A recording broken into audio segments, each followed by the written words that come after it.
I'm Ms. Saunders, and I work with Mr. McLean coordinating the exchange program. We're excited to share some reflections and a bit about the exchange program with you this morning. Ask yourself, have you ever dreamed of exploring the castles in Perth, Scotland, or trying new food in Tangier, Morocco? Have you considered taking your classroom Spanish experience and putting it to the real test living in Sevilla? How about exploring every facet of Szeged, Hungary? Walk in the footsteps of an Incan civilization outside of Lima, Peru. Or imagine understanding city life in Gaborone, Botswana. While some of these experiences are a bit off the regular tourist beaten path, it's exactly why each location is perfect for the Brooks Exchange Program. For the last 33 years, Brooks has sent students on exchange in March of their junior or senior year. Just a few years ago, we added Lima, which now is open to sophomores and juniors. As an exchange student, you're immersed in your country's culture and everyday life. You live in a dorm or with a family. You learn to travel independently, and you have your own unique and personal experience. With all programs, there is a school element. Brooks students attend classes in the host school, experiencing all of their classes from the lens of another perspective, teaching style, and sometimes language. Human connections at the root of these experiences, and the friendships that develop through the exchange can be life-altering. The idea of expectation and reality is one that reappears throughout the exchange. It's easy to make assumptions about the experience or location, but immersion in that experience is what really reveals the truth. Sometimes the outcomes are expected, and other times the outcomes are beyond the imaginable. Consider our destinations and experiences as we share our stories with you. To begin, I will share a snapshot of my exchange experience. 7 years ago, I went on faculty exchange at the Glenalmond College in Perth. This is in Scotland. I'd never been to the UK before. On this adventure, I expected the formality of meeting school officials, observing student life, and really understand what is our exchange student experience like in the 4 weeks they're in Scotland. I also expected the school to be quite similar to Brooks. The reality of my experience was so much more. I discovered a gem nestled in the heart of Scotland. I learned that Glenalmond College, while similar to Brooks School, was also vastly different. Student enrollment begins in the first form with 7th grade students and is almost exclusively boarding. As students move to the 5th and 6th form as juniors and seniors, they narrow their studies to 3 major disciplines in anticipation of taking university entrance exams. They learn about their university admission the summer after they graduate. Imagine waiting that long to find out which school you're going to. It's very different than here. Each school day at Glenalmond starts with a short chapel with students sitting by dorm. And on Sundays, bagpipes sing from the chapel, and students attend services formally dressed in kilts and long skirts. Both boys and girls compete in field hockey, while rolling hills covered in lavender decorate the backdrop of their playing fields. The old stone buildings in the classroom area resemble castles giving way to a field just like Hogwarts. The school uses its surroundings well and offers mountain biking, rowing, hiking, and other outdoor and environmental opportunities. I was overwhelmed by the beauty of campus, which was truly beyond expectation. Parallel to its beauty, the people I met, teachers and students alike, were equally hospitable, creating an experience I will never forget. And that is what Sunday chapel looks like when the students are dressed and ready to go and the bagpipes are singing on their formal Sunday masses. It's really beautiful. It looks like it came out of a movie. And now, I invite you to listen to our student exchange stories from students who traveled last year.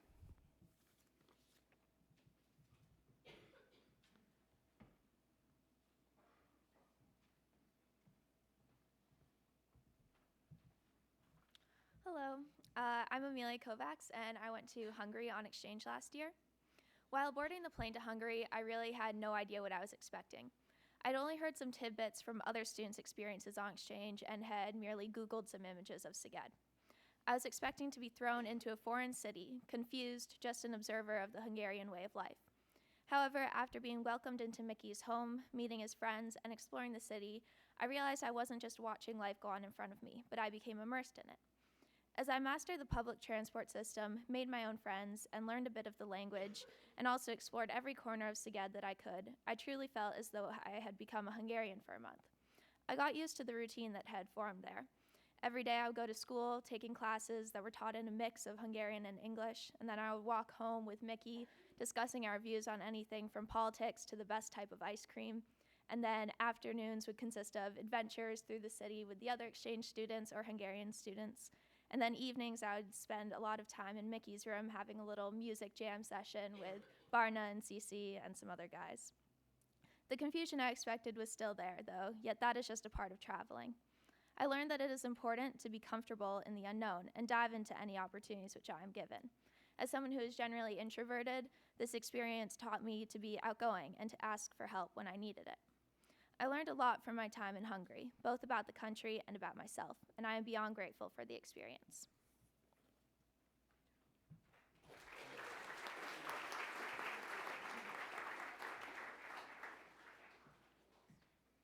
Good morning, guys.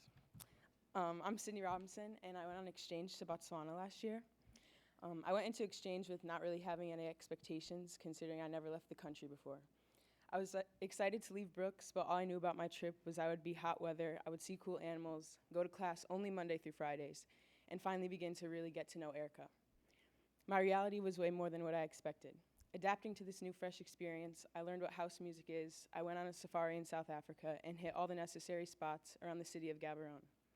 By the end of my trip, I was wearing pants in the 100-degree weather. I was talking to new people at lunch, I listened to new people debate in class, and I was able to do stuff outside of school. My lonely and uncomfortable times were all overcome by the friendships I had made. Going in, not knowing anyone at all, the biggest thing I take away from my exchange experience is the amazing people I met, who all made me feel like their best friend for just 3 short weeks.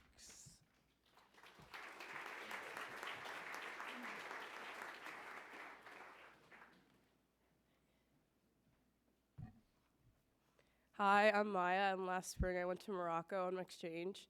In all honesty, I was not expecting my trip to Morocco to go as well as it did. You hear these stories in chapel and assume they're full of half-truths, but honestly, I had a fantastic time.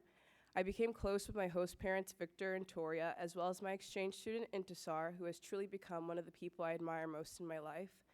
My classmates in school made me feel welcome in their own odd ways. Some would tease me for my incessant use of the word like, and others would sing the Star-Spangled Banner every time I walked in the room. Nevertheless, every day I would look forward to spending time with them after school. We would take drives to the beach, go out for Moroccan tea, and on weekends we visited other cities in Morocco like Chouin and Rabat. Chouin, nicknamed the Blue City, was my favorite, but instead of dressing practically, I chose to dress fashionably, and my choice of mule sandals made the day more difficult than it had to be. I tripped a lot that day, to everyone else's amusement, but it was still one of my favorite days of exchange. The exchange program is a must at Brooks, and I'm so grateful to have had the experiences I had.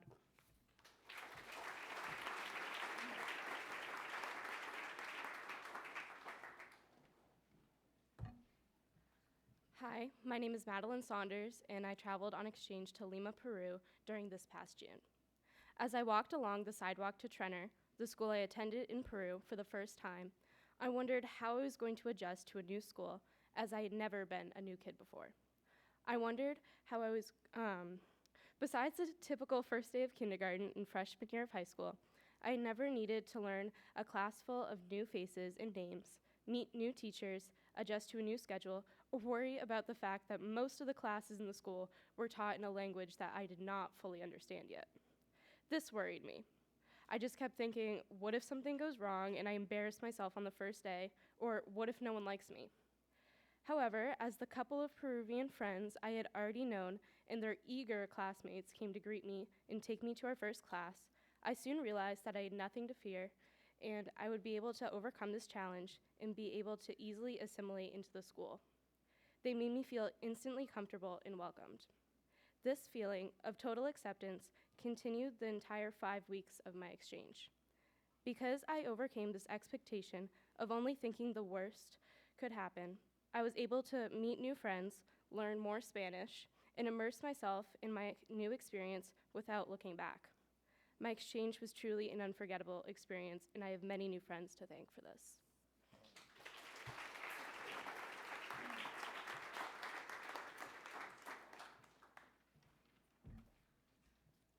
Good morning, everyone. I'm Isaac Everly, and my exchange took place in Hungary. Before I went to Hungary, for a whole month, there were some question marks in my head that I was afraid of how they'd be resolved. How was I going to survive in a country when I couldn't even speak the native language? Was I going to crave all my favorite American food that I've grown to love? Was I going to be the weirdo of my new school I was going to? Was a month too long away from home for me? The language barrier was really worrying me. But now that I look back at it, what's so bad about having trouble being not being able to communicate with people around you for only a month? It turned out I was attending an English-speaking school where everyone had been learning English since they were pretty young. And they were all thankfully able to communicate with me. Plus, it's fun to be the only native English speaker in a Hungarian English class. Even the teacher looks at you for approval on certain things. I was also taught my fair share of Hungarian words, which was awesome to go back to my host parents and throw some lingo around. It never failed to bring a smile to their face. I was afraid that a month would be too long away from home and that I would miss it too much. But to be honest, as time went on, home felt more and more like a distant idea, and I'd become more and more invested in my new life in Hungary. I'd become Gary's brother and his parents mine. Before I knew it, the month had passed, and my host parents, who spoke no English, were shedding tears over my departure. I had felt like something was being taken away from me, as Hungary had grown in my heart and my life revolved around the gorgeous city of Szeged. All of you are lucky that you can only go on exchange once, because if that wasn't the case, one of those 4 spots on the next plane to Hungary would have my butt sitting on it.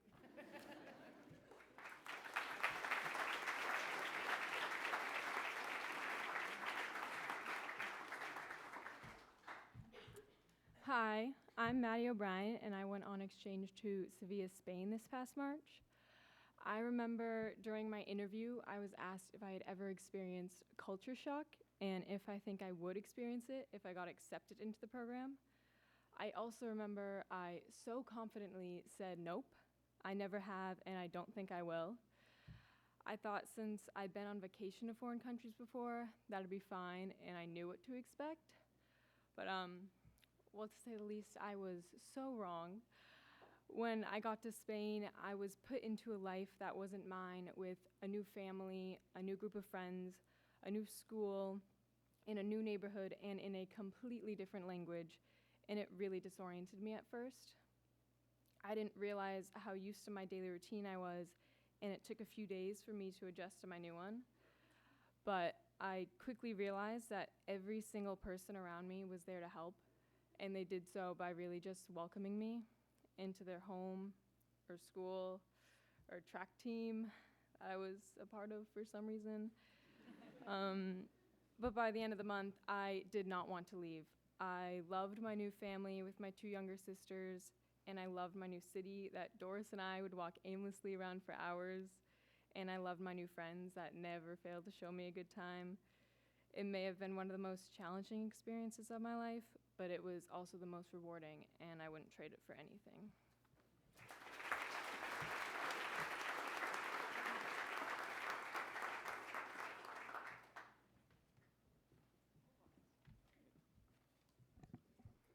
Hi, I'm Haga, and I'm one of 4 students on exchange from Hungary, along with Sarah, Mattie, and Donnie. Applying to be an exchange student is exciting. Receiving the news that you are actually going to be an exchange student is even more exciting, because then you actually start planning and imagining life in a different country. When you leave your home behind for a place you've never been to before, it is an experience you'll never forget. You will think back to it as something that made you who you are. The second you arrive, you start to see that there's no reason to be afraid, and as you get to know the people, you realize that you're about to have the time of your life. Seeing all the hard work pay off gives you so much that you almost forget what it took you to get there. At least, this is how arriving to Brooks felt for us. If you would like to know how it feels being in a completely different environment and experience things that you can't even imagine, all I can say is to apply, because whatever happens, it's a win-win situation.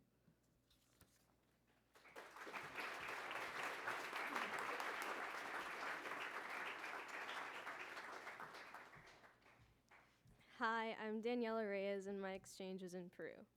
Standing atop one of the 7 wonders of the world, my eyes scanned the horizon of deep green forests and a sky so blue I could not fathom I had never witnessed something so clear before.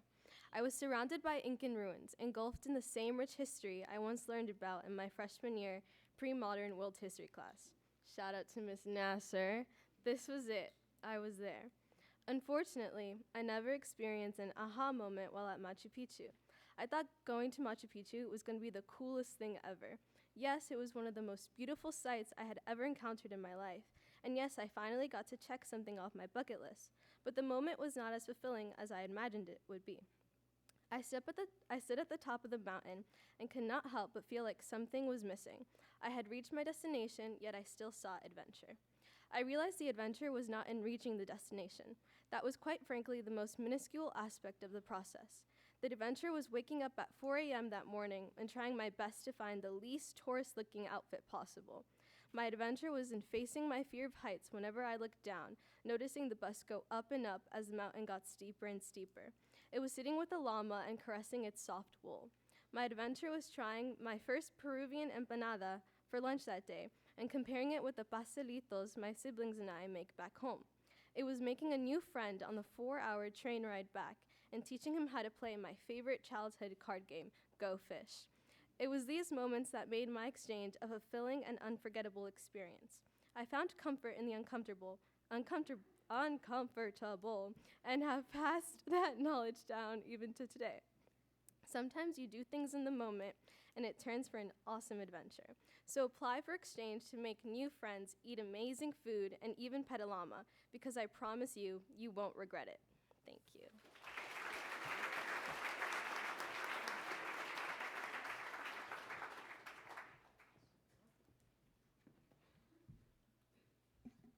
Wow. Good morning, Brooks. I'm Mr. McLean, and I just want to thank everyone for what you've just shared.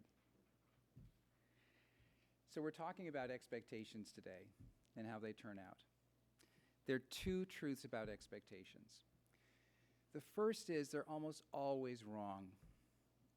So for example, last year I went to Hungary on a faculty exchange. That's Mrs. Medved up there.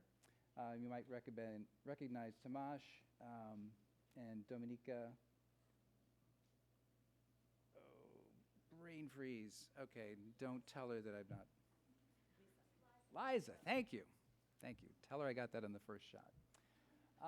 But expectations here. So going to Hungary, I was really interested in the food, but I just didn't imagine that Szeged was like this, as this Parisian kind of pedestrian district with cafes and some of the most amazing desserts in the world. Now I came back saying, oh my God, Hungarian desserts, and everyone's like, yeah. So your expectations could be set properly before you go, but who really has the time for that? And it's the realization when you're there and the discovery that I got to spend time with faculty from the school there instead of just hanging out in the faculty room and going to classes. That was really tremendous. So the other truth about expectations, and this might seem like a paradox, is that they are absolutely necessary. You might hear people saying, no, don't have any expectations, it's going to be fine, or whatever. No, of course you're going to have expectations. That's the way we work. An expectation is like a scientific hypothesis or a model. They organize your experience and give you a way to process them. But just like hypotheses, you need to test your expectations and revise them. Even throw them out the window and start over. As if you don't do this, your expectations turn into limits. So you need expectations, but they should only be the start of your story. Your expectations can help you stay alert for the aha moments. They can help you challenge yourself. They wake you up so you can savor experiences, and sometimes they fail. In my experience, though, when expectations fail, it means that you should pay close attention, because that's when you're really onto something. Something new is happening. So we hope that today makes you want to learn more about exchange, maybe even apply. Applications for the program are available next week, and you can talk to Mrs. Saunders or to me anytime. On the 19th, the Saturday of Parents Weekend, we'll have a presentation for students and families, and the applications are then due November 1st. We interview everyone before Thanksgiving, and invitations to the exchange program are shared after Thanksgiving break. But even if you don't go on exchange, you will be participating because the exchange program involves all of Brooks. We all support the students who are going. We all benefit from the stories they tell when they come back. We all host our exchange guests, and we learn about their life from half a world away. Because the exchange program expresses the best of Brooks and our welcoming, active, and intellectually curious community. So thank you all for your contributions. You make visiting students feel like this is their home, and I bet they'd like to return the favor. Thank you.